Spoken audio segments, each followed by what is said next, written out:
Em 15 de setembro de 1988, uma família simples, os Trukhatchov, da cidade de Lipetsk, jamais esquecerá esse dia fatídico. Foi quando a pequena Tanetka, aluna do primeiro ano, filha amada, esperança e orgulho dos pais, desapareceu sem deixar vestígios.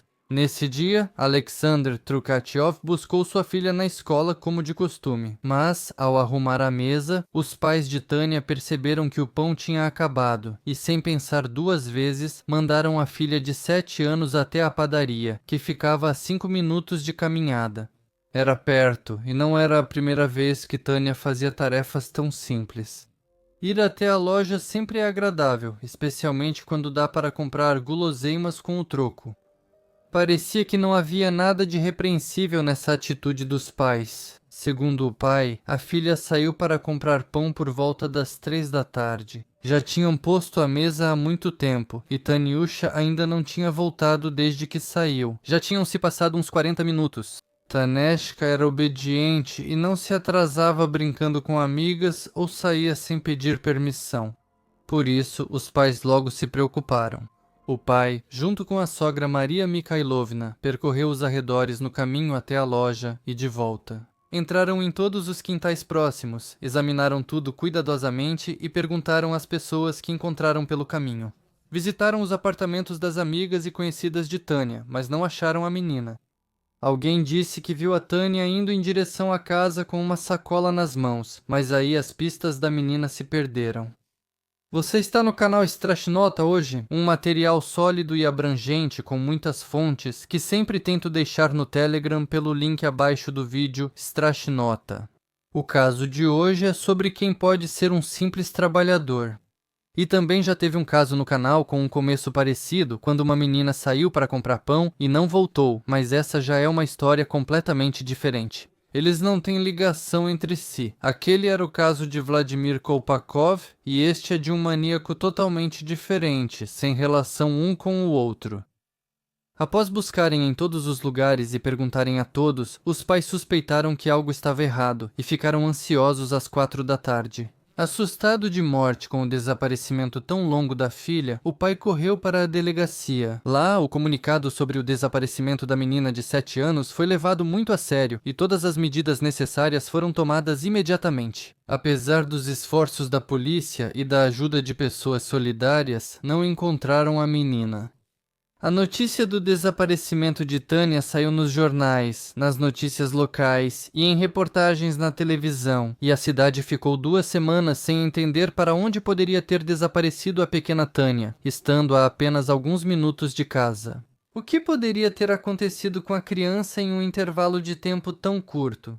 Esse era o questionamento que tirava o sono tanto dos detetives quanto dos cidadãos preocupados. E naquele dia, quando Tânia desapareceu, por volta das 9 da noite, a avó de Tânia, Maria Mikhailovna, junto com sua colega de trabalho, foi até a casa na rua Denisova Dzerzhinskogo, onde a família morava antes. Ela pensou que talvez Tânia tivesse decidido visitar suas antigas amigas, mas as meninas vizinhas disseram que Tânia não tinha vindo ali naquele dia. Como os policiais conseguiram descobrir após conversarem com as testemunhas, a desaparecida Tânia Trukhatchova realmente comprou um pão na loja mais próxima e imediatamente voltou para casa. Algumas pessoas viram uma menina parecida saindo da loja com uma sacola na mão, mas ninguém conseguiu dizer em que momento do caminho de volta Tânia desapareceu. Em um bairro movimentado durante o dia, ninguém prestou muita atenção a uma situação tão comum. Quantas vezes uma criança não volta sozinha da loja? É algo comum. Aqui está um trecho da entrevista com Vladimir Nikishanov. Em 1988, ele ocupava o cargo de promotor do distrito Pravoberezhny de Lipetsk.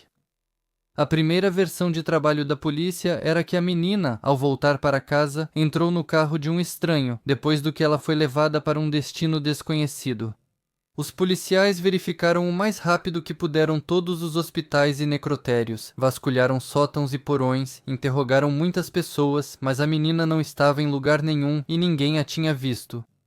Sem resultados, a investigação passou a focar mais na hipótese de sequestro. Restava uma leve esperança de que a menina estivesse viva, mesmo em cativeiro, mas após 2 semanas as buscas não avançaram.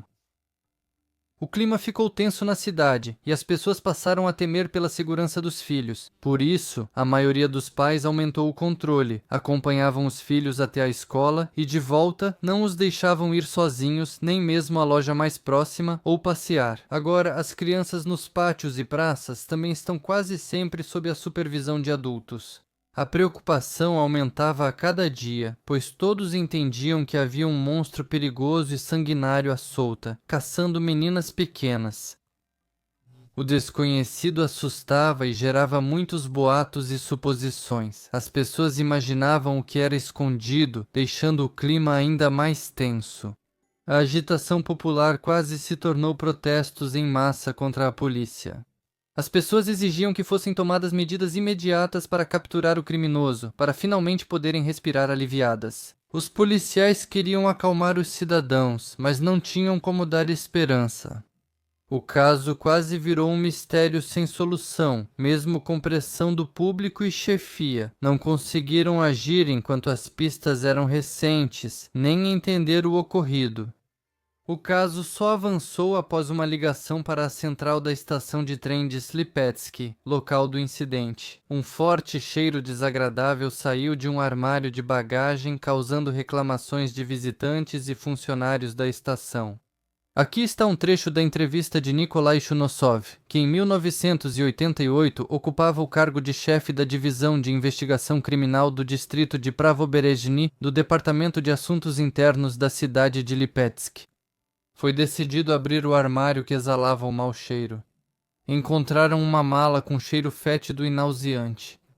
A princípio, pensaram que alguém havia esquecido comida no armário, como carne ou peixe, e que simplesmente tinha estragado, mas o que foi encontrado fez os cabelos dos presentes se arrepiarem. Dentro da mala estava o corpo esquartejado de uma criança, enrolado em um grande saco plástico. Ao abrir a mala, o sangue que escorria abundantemente dos restos mortais durante todo esse tempo espirrou pelo chão da estação. A própria mala também estava inchada por dentro, encharcada de sangue que impregnava o tecido. Legendas por Dima Torzok. O que viram chocou funcionários, testemunhas e até policiais experientes. Os peritos criminais foram chamados ao local, e após a inspeção, a mala ensanguentada com seu conteúdo horrível foi levada ao laboratório para investigações adicionais. Logo, os parentes identificaram os restos desmembrados como da filha. Não restou dúvida de que aquele era o corpo mutilado da desaparecida Tania Trukashova. Na mala estavam quase todas as partes do corpo, exceto os órgãos internos. O destino deles ainda precisava ser descoberto. Por mais que a polícia tentasse esconder do público a notícia horrível, os boatos rapidamente se espalharam pela cidade e logo toda Lipetsk estava comentando em detalhes as notícias assustadoras. Não é todo dia que acontecem histórias tão monstruosas assim. Além disso, muitos moradores da cidade tinham muita compaixão pela família Trukashov, exigindo a rápida captura do monstro e sua punição pelo que fez. Após as investigações realizadas, os peritos criminais determinaram que a menina morreu por asfixia no dia do desaparecimento. Em 2 semanas já havia ocorrido decomposição putrefativa, porém ainda não era tão avançada a ponto de esconder todos os vestígios do crime. Tentativas. Percorra o prédio e os passageiros para descobrir se alguém viu a pessoa que deixou a mala naquele guarda-volumes, mas infelizmente ninguém se lembrou de nada.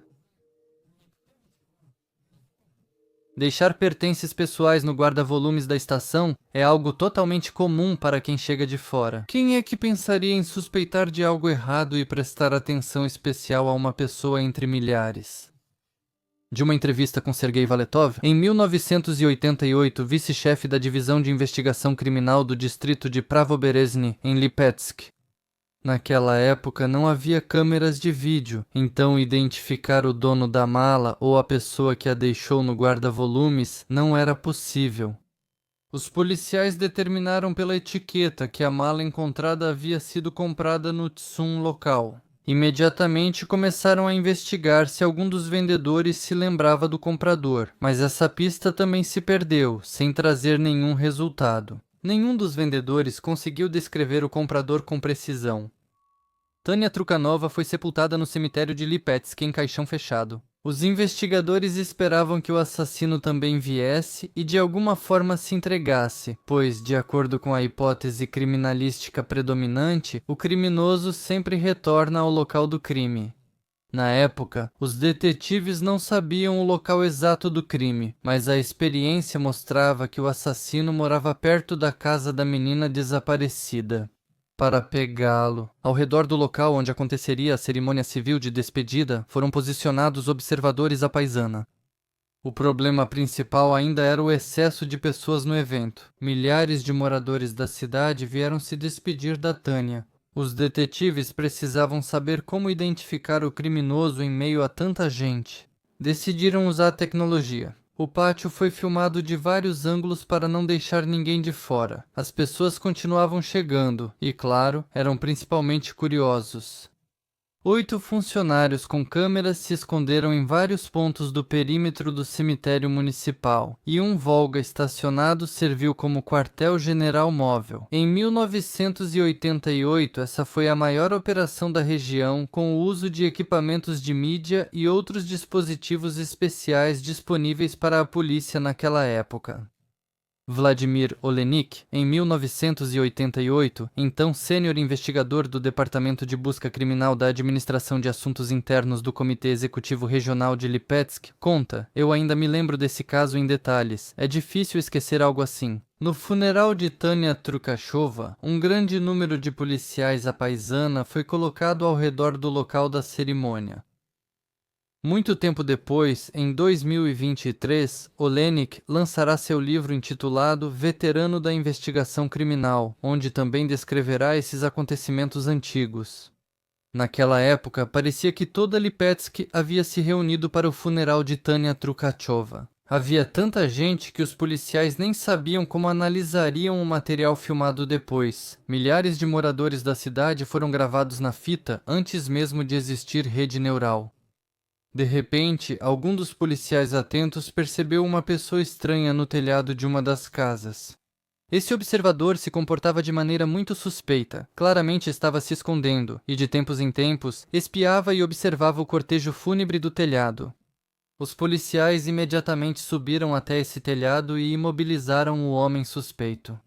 O detido era um morador de um dos apartamentos desse mesmo prédio, Viktor Demchuk, de 33 anos, que trabalhava como engenheiro e morava no mesmo apartamento com sua mãe.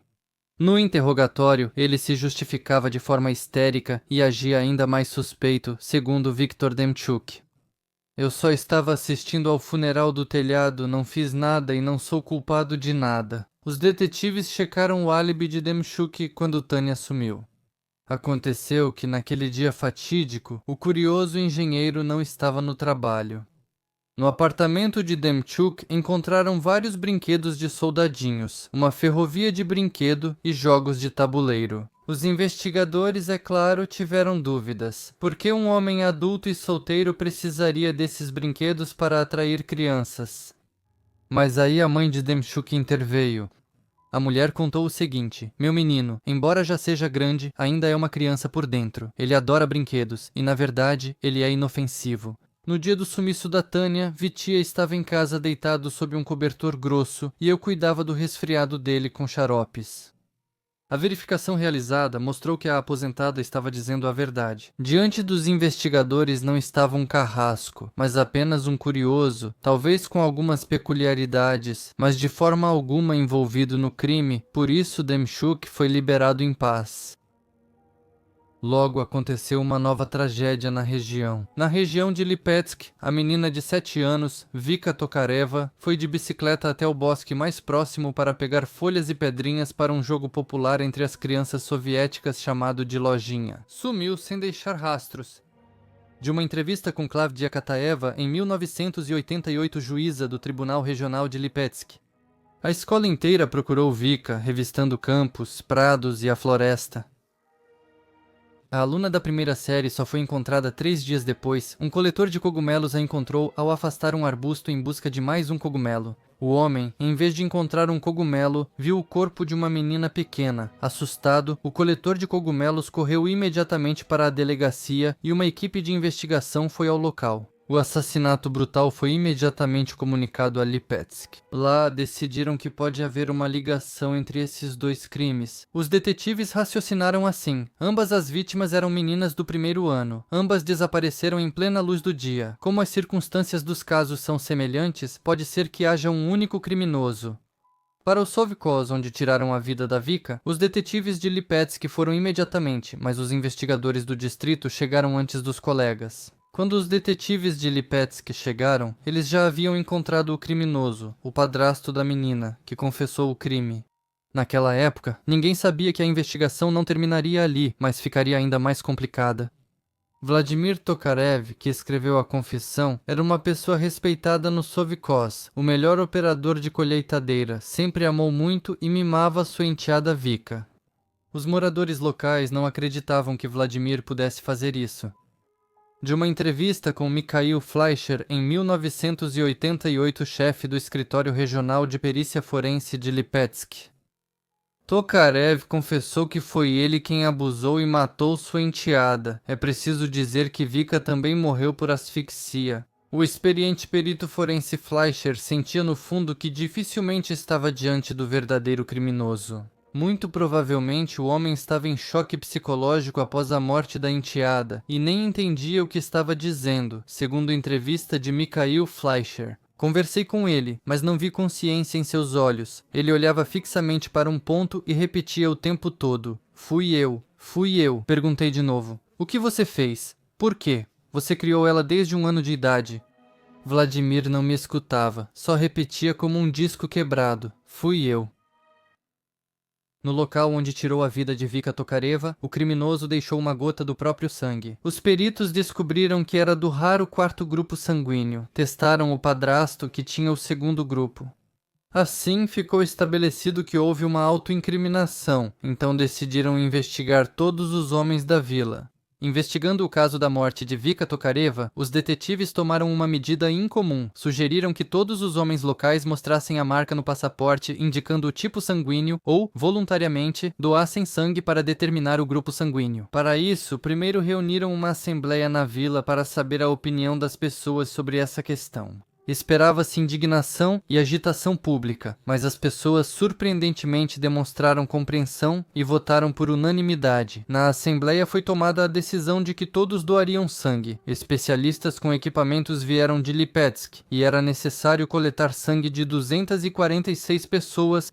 Naquela época, isso levaria uma semana. Então surgiu uma pergunta: e se Palanche sair da fazenda coletiva nesse período? Foi decidido bloquear a área para que ninguém deixasse o povoado. Em breve, todas as saídas foram bloqueadas por postos da polícia de trânsito e os moradores também foram proibidos de sair da fazenda coletiva. Durante a realização da perícia, os especialistas coletaram sangue, enquanto os agentes faziam a vigilância e logo identificaram 10 cidadãos suspeitos. Alguns estavam agitados, outros tão sombrios quanto uma nuvem carregada. Um dos homens foi trazido pela esposa, e ele se comportou de maneira muito estranha. Fez a coleta de sangue e saiu correndo para algum lugar. Os detetives descobriram que era o ex-policial local, Pugachov, e ficaram curiosos para saber para onde ele estava indo com tanta pressa. O agente Pugachov foi atrás do ex-policial aposentado. Ele passou sorrateiramente pelos quintais até a floresta. Lá se aproximou de um grande monte de galhos e os espalhou. O detetive viu uma bicicleta infantil escondida. Fique parado, mãos para cima, ordenou o agente. O ex-policial foi pego em flagrante com a bicicleta. O homem detido confessou tudo sobre a morte de Vika Tokareva. Segundo a entrevista da juíza Klavdia Kodaeva, Pugatyov encontrou Vika na floresta. Apesar de ter apenas 7 anos, ela já era bastante desenvolvida para a idade, e isso despertou instintos baixos no homem. Ele a atacou e abusou dela, e como a menina poderia reconhecê-lo, decidiu não deixá-la viva. Assim, um crime contra a vida e a integridade sexual foi esclarecido, mas como fica o segundo assassinato de Tania Trukashova, em Lipetsk? Os investigadores estavam perplexos. Será que esse também era um crime cometido por Pugachov? mas o criminoso jurava que não tinha saído da fazenda coletiva no último ano. Ele foi cuidadosamente verificado e isso se confirmou como verdade. O caso do ex-policial comunitário foi enviado ao tribunal por abuso e assassinato da menina de 7 anos, Vika Tokareva, e ele enfrentava a pena de morte. E nesse tempo, em algum lugar de Lipetsk, o segundo criminoso vagava impunemente e toda a cidade esperava que ele fosse capturado. Entrevista com Olga Pavlovskaya, vizinha dos Trukachov. Todos tinham medo de sair para o corredor. Para ser sincero, dava até medo de sair e deixar as crianças irem para algum lugar. Enquanto isso, os investigadores tiveram uma nova versão em comum. Naquele dia, a cirurgiã pediátrica Ekaterina Vasilenko terminou uma cirurgia muito difícil. Foi então que o policial apareceu. A médica não podia imaginar que se tratava de um crime que tinha causado tanto alvoroço. "Onde você estava naquele dia?" perguntou ao cirurgião o investigador da polícia. A mulher ficou confusa. Ela morava no mesmo prédio que a menina, mas nunca pensou que se tornaria suspeita. Na opinião dos peritos, o corpo de Tânia foi esquartejado. Entre os conhecidos da família, apenas uma pessoa era profissional nessa área, a cirurgiã Ekaterina Vasilenko. A mulher não tinha álibi. Vasilenko estava completamente em choque. E só um pensamento martelava em sua cabeça. "Eu não vou conseguir provar nada." A pobre mulher já se imaginava no corredor da colônia penal. Decidiu que era melhor morrer do que confiar na justiça. Ekaterina Vasilenko fez o seguinte: escreveu uma carta de despedida, na qual explicava o motivo de tirar a própria vida, a impossibilidade de provar sua inocência. Ela colocou o papel em um lugar visível e preparou uma seringa com um medicamento potente para tirar a própria vida. E de repente o telefone tocou. Era um funcionário da polícia investigativa. "Você foi excluída da lista de suspeitos."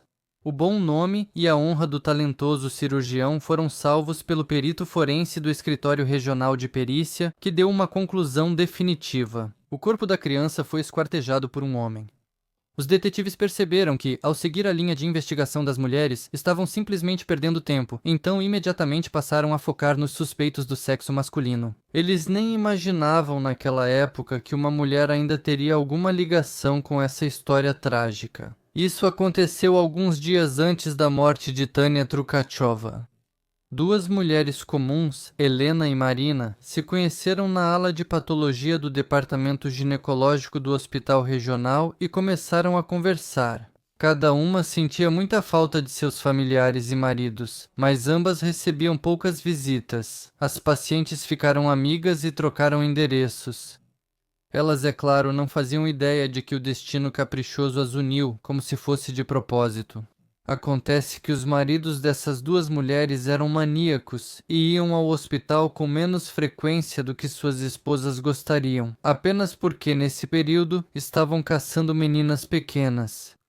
Em breve, o marido de uma dessas mulheres, o ex-policial Pugachov, será preso por abuso contra Vika Tokareva e condenado à pena máxima. E sua amiga vai esperar com medo qualquer ligação ou batida na porta. Os detetives apresentaram a seguinte versão: a esposa de Uvera, que abusou da pequena Tânia de 7 anos e tirou sua vida, sabia o que seu marido havia feito. A investigação do caso de Tânia Trukachova ainda estava em andamento. Os moradores da cidade ajudavam os detetives como podiam. Todos os dias a delegacia recebia relatos sobre homens suspeitos. Graças a isso, foi possível resolver muitos casos antigos, prender estupradores e pervertidos sobre os quais ninguém havia denunciado antes. E só uma coisa não conseguiam fazer: encontrar o carrasco de Trukhanova Tânia ganhou um novo rumo graças ao principal perito médico-legista da região. E o que o ajudou nisso foi o livro Manual Profissional para Policiais Suecos.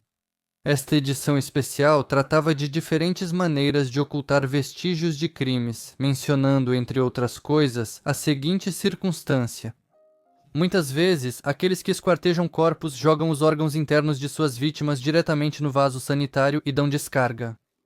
Então o perito pensou, e se realmente restaram alguns vestígios do terrível crime no sistema de esgoto? Os investigadores de Lipetsk contataram todas as empresas de manutenção residencial do bairro. Onde desapareceu Tânia, com uma pergunta que à primeira vista parece estranha para a polícia. Houve algum grande entupimento por volta da data do desaparecimento da Tânia? E receberam a resposta, sim. Esses casos realmente aconteceram justamente no prédio de 12 andares na rua Lenin, onde morava a família da estudante desaparecida. O esgoto entupiu 2 vezes e no porão desse prédio, até mesmo um joelho do encanamento foi removido. O encanador que desentupiu o cano estava de licença médica, mas foi localizado e interrogado. Ele confessou que quando estava desentupindo o cano no prédio viu algo assim, mas o encanador ficou com medo de ser preso, então não contou a ninguém o que exatamente viu no esgoto. Com tanto medo, ele pensou que todos suspeitariam dele e não acreditariam que o achado foi coincidência. Isso só podia significar uma coisa: o carrasco morava na mesma casa que a vítima, ele esteve por perto o tempo todo. Era preciso buscar imediatamente em todos os apartamentos, mas isso não era tão simples. Naquele prédio moravam também membros da nomenclatura do Comitê Regional de Lipetsk, e naquela época era difícil conseguir acesso às residências dos funcionários do comitê. Na promotoria regional e municipal, recusaram-se a autorizar a busca, com medo de incomodar pessoas importantes. A responsabilidade pelas operações complexas foi assumida pelo promotor do distrito Pravoberezhny de Lipetsk, Vladimir Ilyich Nikitchanov, segundo entrevista do ex-promotor Nikitchanov. Foi tomada a decisão de realizar buscas em 11 apartamentos que poderiam estar ligados à coluna onde foi encontrado o entupimento com órgãos humanos. Dividimos-nos em 3 grupos. Colocamos agentes de plantão na entrada do prédio caso o criminoso tentasse fugir. Começaram as buscas desconfortáveis. Cada grupo tinha um perito, um investigador e um agente, aguardando reclamações dos donos de alto escalão. Mas aqui também, assim como no Sovkhoz, as pessoas em geral agiam com compreensão. Todos sabiam muito bem sobre o caso barulhento da Tânia e colaboravam. No grupo estava o chefe da investigação criminal e o primeiro apartamento já lhe pareceu suspeito, segundo sua entrevista. Olhei para o banheiro e pensei que tinha vindo ao lugar certo. Havia uns pedaços de carne nas paredes. O perito coletou cuidadosamente amostras dos vestígios de sangue para comparação. Imediatamente foi feito um teste rápido para determinar o tipo sanguíneo e o resultado do exame mostrou que os vestígios biológicos encontrados não pertencem a um ser humano. A dona do apartamento simplesmente era descuidada. Quando comprava carne, ela a cortava no banheiro, até com martelo, e não na cozinha. Daí os pedaços de carne grudados nas paredes e o sangue seco, mais uma pista falsa. Naquela hora, os investigadores ainda não sabiam que seus colegas estavam revistando o apartamento do verdadeiro criminoso, no apartamento número 37. À primeira vista, não havia nada suspeito. Apenas um armário chamou a atenção da equipe, ou melhor, o espaço ao redor dele, atrás dele. Lá havia uma pasta comum, com a chave para toda essa história trágica. Um pão seco que estava na bolsa com a qual Tânia Trukashova saiu para a padaria no último dia de sua vida. E na prateleira do mesmo armário encontraram as sandálias da menina e o vestido dela. Eles foram cuidadosamente lavados pela dona da casa, Helena Medvedeva. Durante a busca, ela fingiu grande choque com a descoberta. Quando lhe mostraram os objetos encontrados na cozinha, a mulher desmaiou falsamente. Os detetives ainda precisavam descobrir qual era o papel de Helena no brutal assassinato de Tânia e, o mais importante, prender o marido dela, o verdadeiro maníaco. Território da usina metalúrgica de Lipetsk, oficina de fundição. Aqui trabalhava Yuri Medvedev, o principal suspeito do crime brutal.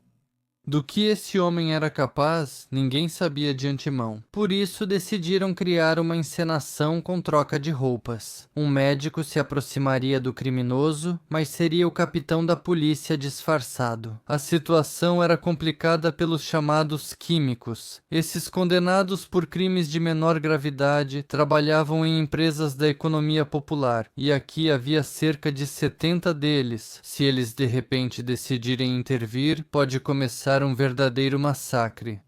Os agentes que participaram da detenção do suspeito ainda se lembram de como tiraram Medvedev do galpão.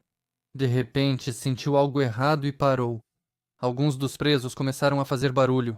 Yur, para onde eles te levaram? Um dos agentes não perdeu a compostura, se inclinou até o ouvido de Medvedev e sussurrou confidencialmente. Diz para eles para onde e por que estamos te levando. Medvedev ficou abatido depois dessas palavras. Nem mesmo os criminosos perdoam tirar a vida e abusar de uma criança. E Yuri Medvedev era um covarde e tinha muito medo de retaliação, por isso fingiu que nada de grave ou incomum estava acontecendo. Na cela de detenção temporária, o detido chorou, derramou lágrimas como um garotinho e imediatamente começou a se arrepender. Descreveu em detalhes o dia fatídico, como encontrou a vizinha Tânia, como conversou com ela. Segundo ele, ao ver a menina na escada, disse algo banal. Tenho uma revista infantil em casa, quer dar uma olhada? A menina ingênua foi visitar o tio vizinho e nunca mais voltou de lá. O que se passava na mente e alma do criminoso? Quem teve que lidar com isso foram os investigadores, mas o maior mistério acabou sendo a esposa do carrasco. No momento do crime, como já foi dito, ela estava no hospital, mas depois voltou para casa, encontrou as roupas das crianças ensanguentadas e simplesmente as lavou. O principal perito da região tinha certeza de que a esposa de Medvedev, Helena, entendia perfeitamente que seu marido, Yuri, havia tirado a vida da menina vizinha. Os investigadores não acharam provas contra Helena Medvedeva, além de ela ter acobertado o marido. Aparentemente, ela não se envolveu em mais nada, mas seu marido era um verdadeiro maníaco. Durante a investigação, ele confessou ter tirado a vida de mais um menino pequeno na vizinha Voronezh. A dificuldade em provar o que foi feito estava no fato de que, no local indicado por Medvedev como sendo o suposto enterro da criança morta anos atrás, agora havia uma creche, por isso não foi possível verificar o depoimento. Outra vítima dele, uma menininha, Medvedev deixou ir e a família dela foi encontrada. Mas esse caso também não entrou na sentença, porque a mãe da criança se recusou a prestar qualquer depoimento e pediu para deixarem ela e a filha em paz. A mãe não quis fazer a filha passar por inúmeros procedimentos investigativos, correndo o risco de causar um trauma moral posterior.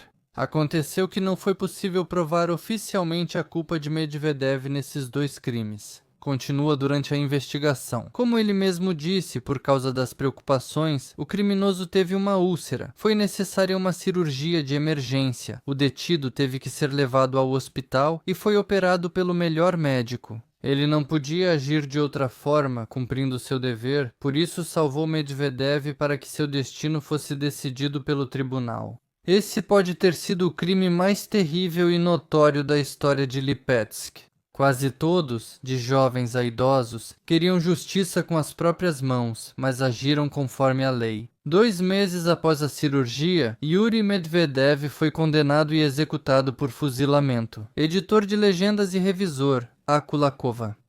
Muitos se perguntaram, quem é essa mulher? Alguém com problemas mentais ou cúmplice? Sim, na verdade ninguém nunca soube disso. O julgamento aconteceu na Casa de Cultura da Administração de Mineração. O processo foi presidido pelo juiz mais antigo e experiente de Lipetsk, Nikolai Ussik, conhecido por sua posição inflexível em relação às discussões sobre a ética da pena de morte. A sala não conseguiu acomodar todos, então colocaram um alto-falante do lado de fora. As sessões do tribunal também foram transmitidas pela rádio local. No dia da leitura da sentença, milhares de pessoas se reuniram em frente à Casa de Cultura e receberam favoravelmente a sentença de morte.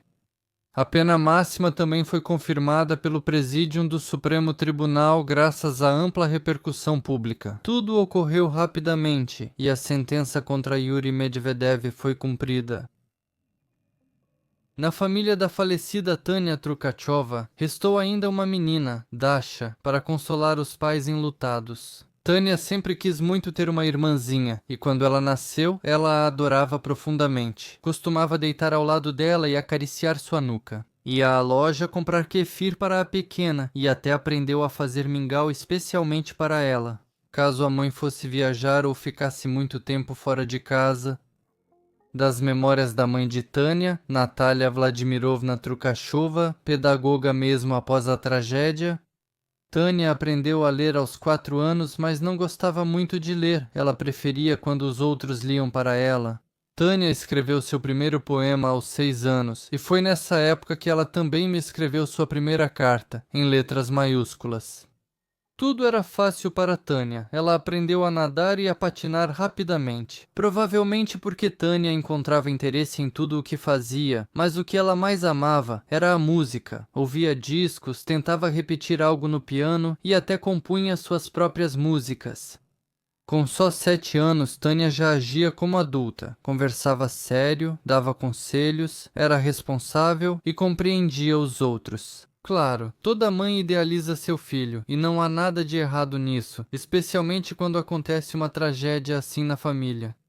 De qualquer forma, a menina entrou confiando no apartamento do vizinho, e o criminoso não era um estranho, mas sim um vizinho comum. Isso mostra como as pessoas desconfiam de quem é diferente, achando que são maníacos, embora geralmente os maníacos sejam pessoas comuns em quem ninguém suspeita. Na verdade, isso é algo que se ouve repetidamente das pessoas que moravam perto, depois de crimes chocantes relacionados à perda de vidas. Sério, ninguém poderia imaginar. É raro que os maníacos sejam justamente quem dizem, sim, ele é meio maníaco. No geral, a aparência acaba sendo enganosa. Mas o que havia de errado com o aparentemente comum trabalhador e homem de família Yuri Medvedev? Desde 1959, ele estudou na escola secundária Olenko-Ladzianskaya, no distrito de Novousmansky, região de Voronezh. De acordo com o relatório escolar de 29 de junho de 1967, Yuri se comportava muito bem e tinha um bom conhecimento de todas as matérias. Ele era descrito como um jovem amigável, consciencioso, honesto e modesto, de acordo com a referência do local de trabalho na fábrica de aviação de Voronezh em 30 de junho de 1975. Durante o tempo em que trabalhou, Medvedev se destacou como um operário competente, sempre aprimorando seu nível técnico. Ele cumpria as tarefas de produção em 130% e transmitia sua experiência e conhecimento aos jovens trabalhadores. As avaliações seguintes de Medvedev pioraram bastante. Assim, na Associação de Produção Eletrônica, ele já se destacou como um trabalhador que não levava o trabalho a sério e tinha tendência a beber. Como resultado, em 1985 ele foi demitido por faltar ao trabalho por um longo período devido ao alcoolismo. Provavelmente, Medvedev às vezes passava longos períodos bebendo. Em março de 1985, ele foi expulso do Partido Comunista da União Soviética por violação sistemática da disciplina de trabalho e da ordem pública. Continuação. Nessa época, ele já não era mais respeitado pelo grupo, sendo caracterizado como uma pessoa reservada e fechada. Em 1986, Medvedev mudou-se para Lipetsk por motivo desconhecido, provavelmente ligado às confissões posteriores de ter matado um menino pequeno em Voronezh. Continuação no local de trabalho na seção de unidade, 2 Trust Lipetsk Stroy. Medvedev já não era caracterizado de forma tão positiva como nos primeiros anos de sua atividade profissional. Agora ele era caracterizado como um trabalhador indiferente ao trabalho, cumprindo as tarefas de produção sem iniciativa e esforço, preguiçoso, evitando o trabalho de todas as formas, inclusive apresentando atestados de doador. No grupo não tinha autoridade. Continuação. Seu comportamento negativo foi discutido na equipe, no setor e na administração. No sindicato, colegas diziam que ele era fechado, arrogante, mas também calmo e fleumático. Em 11 de agosto de 1988, o sindicato decidiu demitir Yuri Medvedev por faltas ao trabalho. No período de 1975 a 1988, Medvedev tentou 2 vezes obter ensino superior, mas em ambas as ocasiões, em 1976 e 1988, foi expulso devido ao baixo desempenho acadêmico. Mas o que exatamente aconteceu na vida do futuro maníaco? Qual foi a ruptura interna? Não se sabe. Também não se sabe se ele começou a beber depois de confessar ter tirado a vida de um menino em Voronezh. Na criminologia, acredita-se que, para entender os motivos e as características psicológicas do criminoso, é necessário conhecer todo o seu passado, incluindo a infância e as relações familiares e domésticas. Sobre tudo isso, há pouca informação direta em fontes abertas, mas eu descobri que Medvedev foi casado 2 vezes, ele teve uma filha do primeiro casamento e conheceu a primeira esposa na escola noturna. Depois, ela o descreveu como um cara quieto e calmo, mas depois de um tempo ele fez novos amigos com quem começou a beber. Aparentemente foi quando o Yura começou a perder o controle por causa da bebida. O álcool não só remove barreiras psicológicas, ele basicamente transforma a pessoa em algo completamente diferente do que ela realmente é.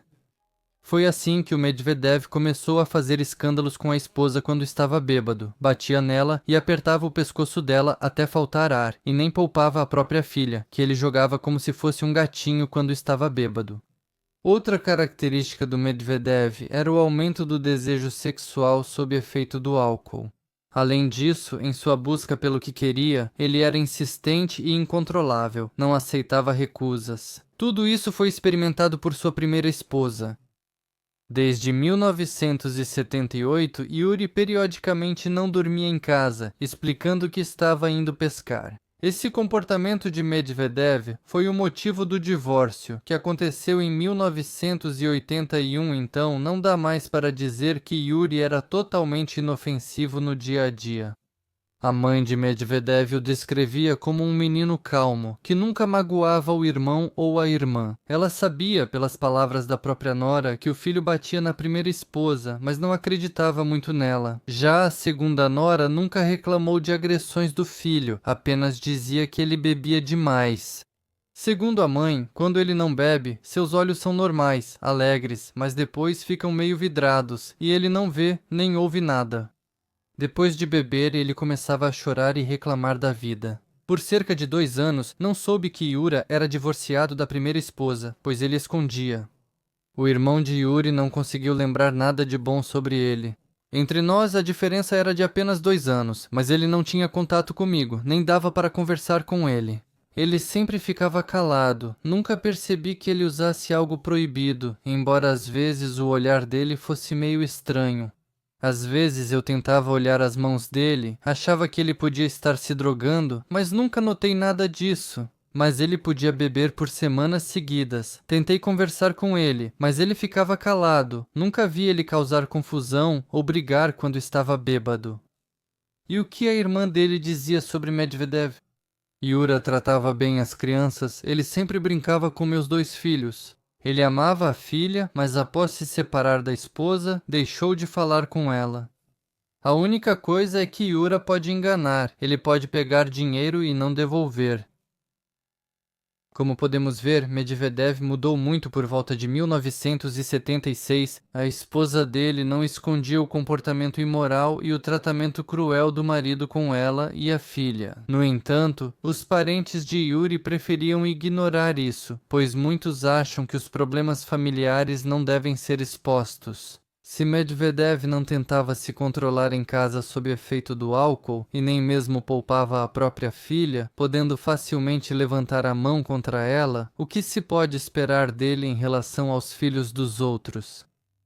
Em 1981, Medvedev teve mais uma crise emocional e acabou enlouquecendo de vez. Isso foi consequência da degradação causada pelo álcool ou, ao contrário, Yuri tentava abafar com a bebida os impulsos mais baixos de sua alma. Devido a algum distúrbio mental não identificado nele por algum motivo, isso permanece desconhecido.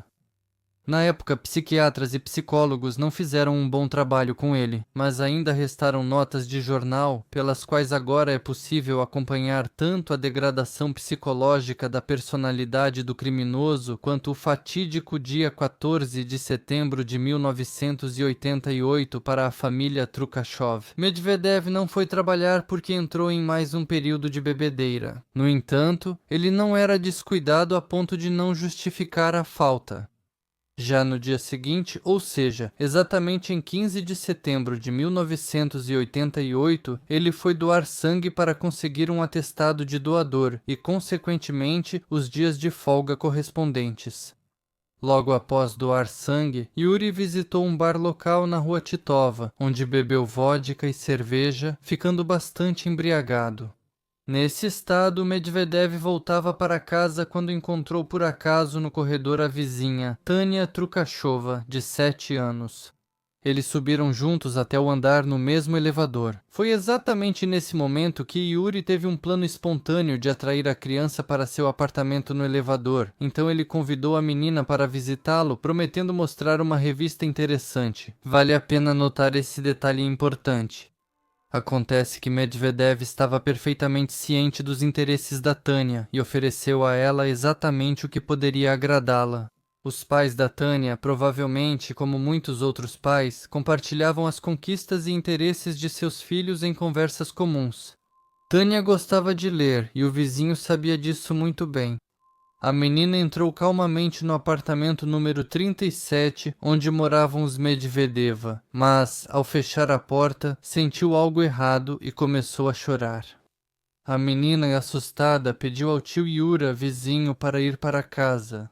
Yuri tapou a boca dela com uma mão e apertou o pescoço com a outra, fazendo a menina desmaiar e sangrar pelo nariz.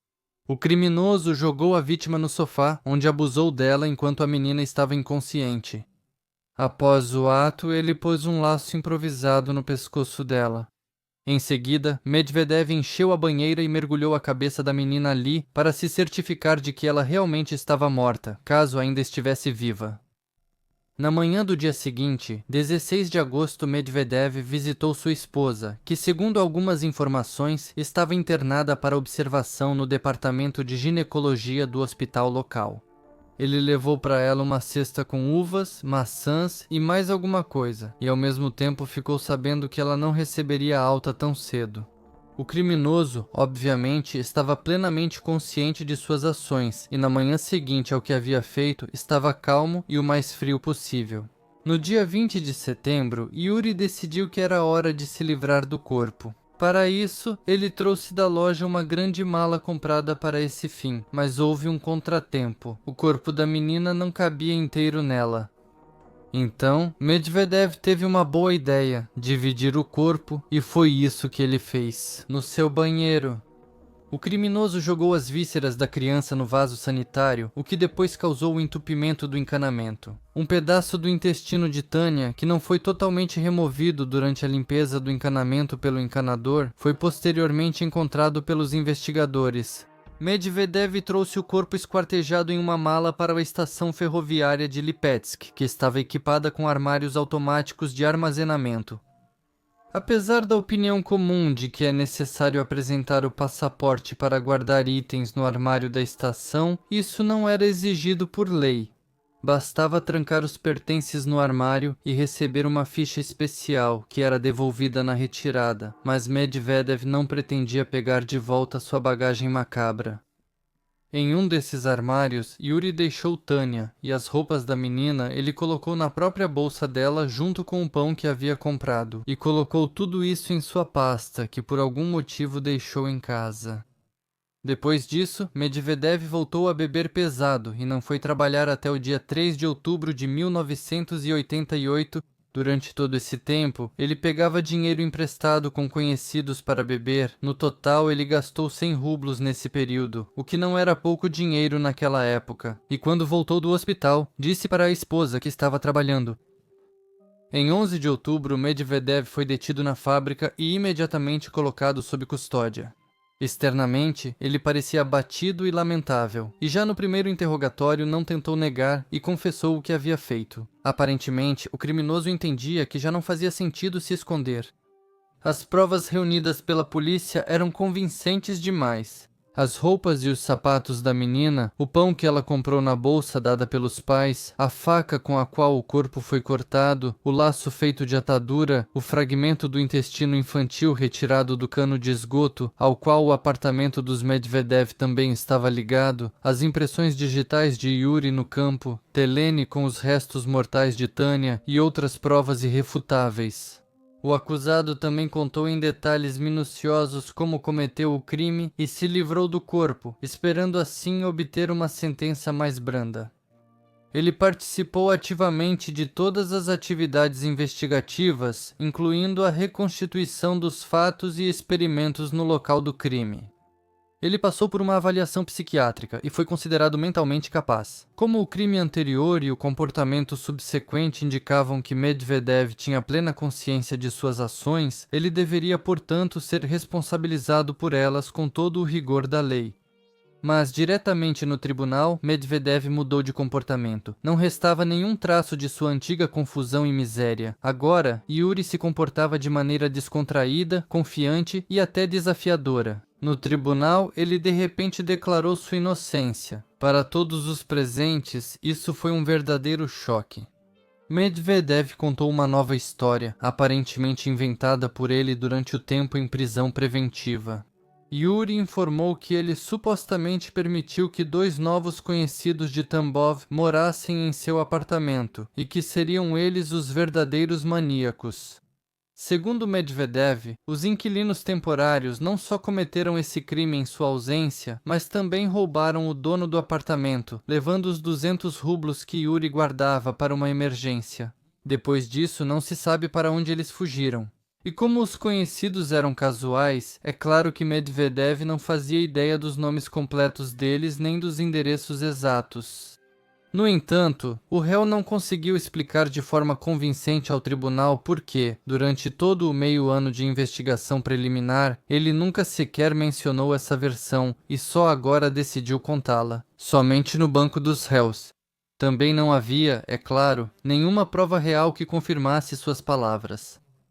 Nenhuma das testemunhas ou vizinhos chamados para depor conseguiu se lembrar de que alguém de fora já tivesse visitado o apartamento dos Medvedev em algum momento. Muito menos nos dias de setembro que interessavam ao tribunal. Mesmo segundo os depoimentos dos próprios parentes do réu, ele era reservado e pouco sociável, e em Lipetsk ele não tinha amigos. A esposa de Medvedev também expressou dúvidas no tribunal de que Yuri pudesse ter entregue as chaves a alguém de fora sem o seu conhecimento. Assim, o tribunal concluiu que a história contada por Medvedev era uma tentativa de fugir da responsabilidade, ou pelo menos adiar a acusação e a consequente pena de morte. Sentindo no fundo que a situação estava ruim, Medvedev ficou abalado quando os colegas de fábrica, que trabalhavam lado a lado com ele, descobriram o que ele havia feito. As redações dos jornais locais e regionais foram inundadas com cartas exigindo a máxima divulgação desse caso e que tudo fosse feito para que o criminoso não escapasse da punição mais severa. Muitos dos colegas de trabalho, que até então não haviam notado tendências imorais em Medvedev, agora tentavam, como se fosse uma justificativa, condenar publicamente o criminoso e exigir justiça. O que mais surpreendia seus colegas era que, durante as buscas por Tânia, enquanto a cidade estava em alvoroço, Medvedev também demonstrava indignação e solidariedade sinceras, como se nada tivesse acontecido. Os ex-colegas de trabalho depois perceberam com que tipo de hipócrita haviam trabalhado juntos. Quando o maníaco já havia sido capturado e estava atrás das grades, a indignação pública não tinha limites. Depois, esse evento será tema de reportagens na mídia, dos tempos soviéticos até hoje. Em muitos casos, os sobrenomes e nomes das pessoas reais foram alterados. Mas antes de terminar, vamos tentar entender a personalidade de Medvedev, ou melhor, tentar compreendê-la, e principalmente a de sua esposa. De modo geral, Yuri Medvedev é um exemplo clássico de maníaco silencioso, cuja aparência discreta escondia uma profunda degradação e uma crueldade patológica. À primeira vista, ele parecia um trabalhador comum, reservado, pouco comunicativo, mas sem sinais óbvios de perigo. No entanto, sua personalidade foi moldada sob a influência da bebida, que nunca teve um efeito positivo sobre sua mente. O álcool se tornou o catalisador das tendências sádicas ocultas, transformando-o de um bêbado quieto em um criminoso frio. Medvedev demonstrava traços de psicopatia, ausência de empatia, manipulação, por exemplo, a tentativa de fabricar um álibi com um atestado de doador, e capacidade de cometer atos cruéis sem remorso aparente. Seu comportamento no tribunal, a mudança brusca do arrependimento fingido para a justificativa descarada, evidencia um cálculo cínico. Ele planejou cuidadosamente a ocultação do crime, o desmembramento do corpo, o uso do guarda-volumes, o que indica a preservação do raciocínio racional, mesmo quando estava bêbado. Sua agressão sexual era voltada para crianças, típico de pessoas com tendências sádicas atraídas por menores. Ele não só tirava vidas, mas também gostava de ter poder sobre vítimas indefesas. Sua esposa, Helena Medvedeva, é uma figura igualmente enigmática. Seu comportamento após o assassinato, lavando roupas ensanguentadas, e sua reação de choque demonstrativa durante a busca levantam questões sobre o grau de seu envolvimento. Talvez ela sofresse de codependência, algo típico das esposas de agressores, negando a realidade para manter a ilusão de normalidade da família. As palavras dela sobre carne na geladeira e suas conversas estranhas com pessoas de fora sugerem que, mesmo que ela não tenha participado diretamente, suspeitava das inclinações do marido. Uma explicação alternativa é a dissociação traumática. O choque ao perceber as ações do marido pode ter paralisado sua capacidade de reagir adequadamente. A dinâmica do relacionamento deles também é reveladora. Medvedev, ao que tudo indica, dominava o casamento, enquanto Helena assumia uma posição passiva, talvez por medo ou dependência financeira. O silêncio dela após a prisão do marido e a mudança de sobrenome indicam o desejo de se distanciar do crime, mas não uma tentativa de entender sua natureza. Isso é típico de pessoas que preferem fechar os olhos para o horror, para não terem que avaliar a visão de mundo como um todo. Este caso é um exemplo de como o mal cotidiano, como o alcoolismo e a violência doméstica, pode se transformar em algo monstruoso quando a sociedade prefere ignorar os sinais de alerta. Medvedev não nasceu um monstro, ele se tornou um devido à soma de defeitos de personalidade, isolamento social e conivência das pessoas ao seu redor. Sua esposa, por sua vez, permanece uma figura trágica, uma mulher que talvez pudesse ter evitado a tragédia, mas não encontrou forças nem mesmo para reconhecê-la. Apesar da elucidação relativamente rápida desse crime, os ex-funcionários relutam em lembrar desse caso de grande repercussão. Por exemplo, eles não gostam de falar muito sobre crimes solucionados. Sergei Nikolaevich Kripunkov, ex-chefe do Centro Pericial e Criminalístico do Departamento de Polícia da Rússia na região de Lipetsk, foi testemunha ocular daqueles acontecimentos terríveis. Mas ele também não consegue esquecer um dos crimes mais cruéis da história de Lipetsk, porque esquecer algo assim simplesmente é impossível. Para muitos, a morte de Tânia deixou uma sensação amarga, inclusive entre policiais experientes. Mas neste caso, apesar de o carrasco de Tânia ter sido executado há muito tempo, ainda há muitos pontos obscuros. Até hoje há debates e aumentam os boatos sobre aqueles acontecimentos antigos.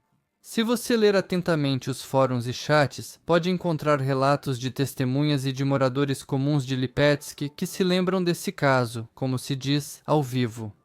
E aqui estão as perguntas mais discutidas. Além disso, por que em uma casa onde morava a alta cúpula do Comitê Regional de Lipetsk foi morar um simples operário, ainda por cima de uma fábrica onde 70% dos trabalhadores eram ex-presidiários químicos?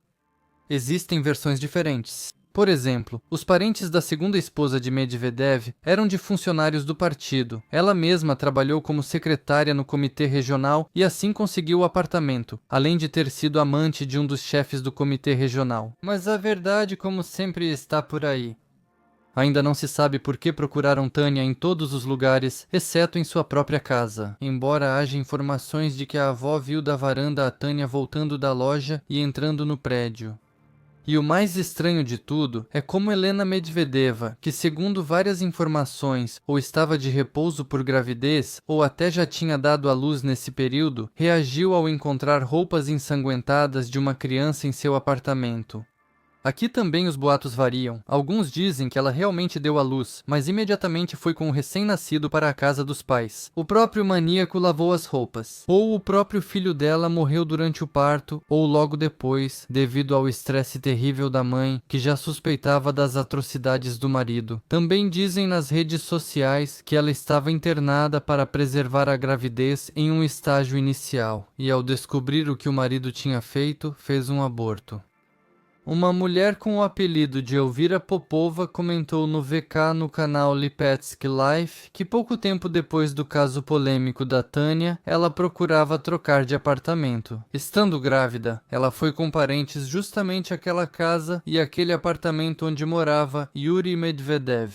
Claro, sem saber disso de antemão, ela só entendeu tudo quando a dona do apartamento abriu a porta, viu sua barriga e disse tristemente: "Dificilmente você vai querer trocar de apartamento conosco." E foi para a cozinha, onde ficou de costas perto de uma grande geladeira de 2 portas. "Um grande artigo em falta na época", disse ela rouca. "Ele não faria isso sozinho. Antes de ser internada, deixei a geladeira cheia de carne para ele." A visitante ficou tão chocada que até os cabelos se arrepiaram, ainda mais pelo esmalte lascado da banheira. Como ela menciona, só posso supor os motivos aqui.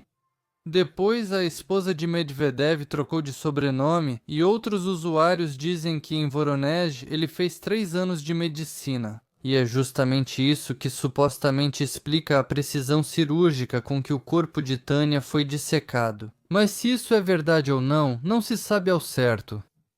E o que você acha sobre esse caso, sobre o próprio Medvedev e a esposa dele? Comente, deixe seu like ou dislike e assista a outros vídeos do canal. Agora você pode clicar em 2 deles na tela. Obrigado.